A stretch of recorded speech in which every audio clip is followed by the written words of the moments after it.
প্রথমেই কি মনে হলো? শ্মশান মনে হচ্ছে তো। এখানে মানুষজন যে প্রাণে বেঁচেছে, কারো দুর্ঘটনা ঘটেনি, এটা সৃষ্টিকর্তার কাছে লাখো শুকরিয়া যে মানুষ প্রাণে বেঁচে গিয়েছে, কিন্তু আর কিছু নাই, ধ্বংস হয়ে গিয়েছে।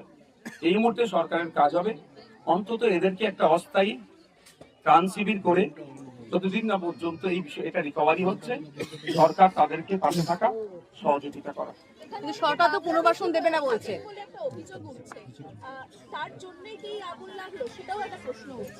হ্যাঁ, প্রশ্নটা ভ্যালিড কোশ্চেন এখানে উঠেছে। আমিও বলছি যদি কেউ এখানে বাংলাদেশি থেকে থাকে তার পক্ষে আইএসএফ থাকবে না, নওশাদ সিদ্দিকী থাকবে না, কারণ অবৈধ নাগরিকের সাথ আমি দিতে পারবো না।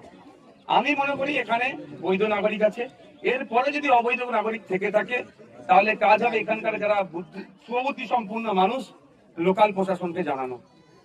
লোকাল প্রশাসন প্রয়োজনে এসে তাদের আইডেন্টিটি চেক করবে, তাদের ন্যাশনালিটি চেক করবে। তার সাথে আগুন লাগানোর কোনো সম্পর্ক আছে বলে মনে করছি না। তবে এই আগুন লাগানোর পরে যে ইনসিডেন্ট একটা ঘটনা ঘটেছে সেটা কিন্তু আমাদেরকে ভাবাচ্ছে এই আগুন লাগানোর কি কারণ আছে। যদি আগুন লাগানোর বিষয়টা নিয়ে প্রয়োজনে জনস্বার্থ মামলা করা যায় নাকি সেই দিকে এগোবো। আমি আইনের বিশেষজ্ঞ যারা তাদের সাথে কথা বলবো। তবে আমাকে দুটো বিষয় খুব ভাবিয়েছে। একটা হচ্ছে অদূরই ফায়ার স্টেশন আছে, কিন্তু প্রায় 1 ঘন্টা পরে ফায়ার ব্রিগেডের গাড়ি এসেছে। দ্বিতীয় হচ্ছে ফায়ার ব্রিগেডের গাড়ি আসার পরে নাকি এখানে ওই যে পানি ক্লিয়ার করবে যে নলটা নাকি কারা কেটে নিয়ে চলে গিয়েছে, আর সবকটা নলই কেটে নিয়ে চলে গেল। পাম্প মেশিনটা নাকি খালে ফেলে দিয়েছিল আর নলগুলো কেটে নিয়ে চলে গেছে। তাহলে ভয়ঙ্কর অভিযোগ, এটা তদন্ত সাপেক্ষ, তদন্ত হওয়া দরকার। এর পেছনে রহস্যটা কি?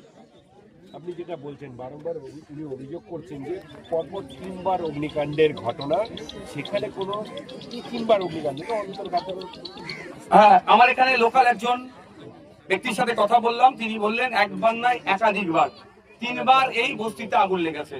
এটা একটা নাটকের ব্যাপার না, এটা জোক নয়, এটা একটা অত্যন্ত গভীর রহস্য থাকতে পারে।